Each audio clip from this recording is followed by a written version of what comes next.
It's to believe they know best. Most managers see their role as to be the one who knows the answers. If you switch that round to be you're there to support people who and encourage them to find the answers, it has a much stronger effect.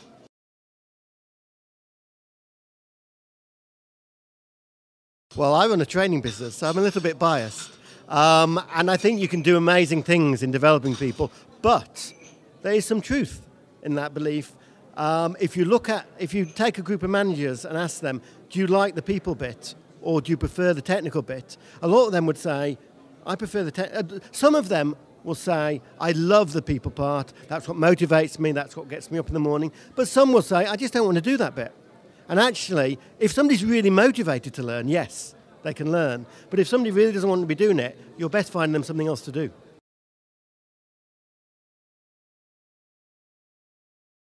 No. The one-man show, nowadays, we need people who can adapt to change, who are innovative.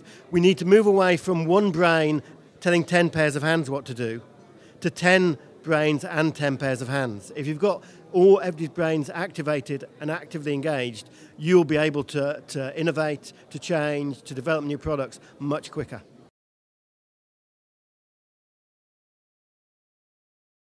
There are a lot of organisations where it still exists, but I wouldn't say it works well. I mean, even in places like the military, which is where you'd expect it to be based on that. If you look at developments in many parts of the military, even in the United States, you'll find them trying to move towards management that delegates and empowers the front line.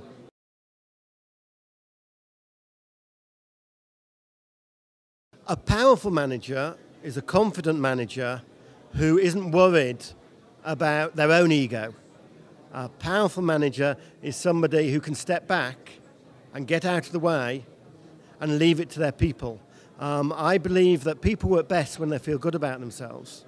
And most people agree with that. The logical conclusion is that the key role of managers is to make people feel good, to make them valued and motivated. And the key role isn't to be the big, powerful guy. It's to be the one who makes people feel good and creates a great team.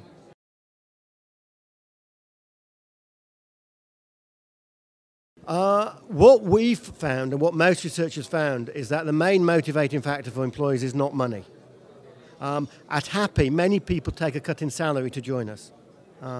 What they join for is the freedom and trust. The fact, if you ask them why they love working for Happy, it's A, because they get the work-life balance that they want, we make sure of that, and B, because they're trusted to do the job. And that's worth, people say, we do an anonymous survey every year, and people say they would have to earn £5,000 more to another company to match the benefit of that freedom and trust.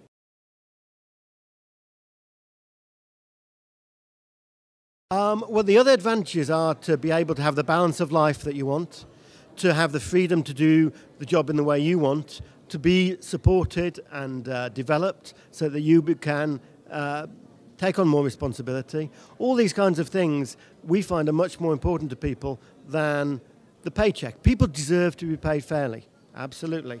But if that's all they're getting out of a job, you'll have one hell of a frustrated employee.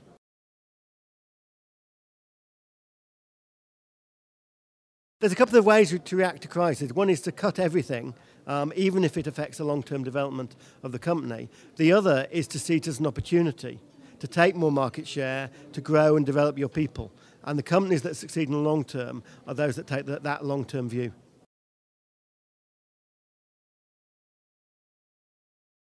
If you do it well, I don't believe they are. What you have is more satisfaction, more motivated people.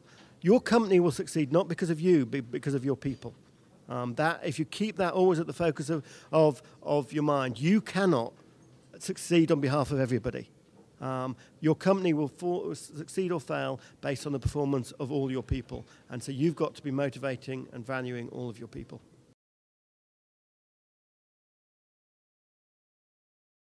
Managers shouldn't want control. You should want a clear focus on the outcomes, but it's about giving up control on how we get there. They may not do it your way. Sometimes it'll be a worse way, sometimes it'll be a better way. Over time, people, given the freedom and given clear guidelines of what is to be accomplished, will innovate and find new ways to do things and make it a far stronger company.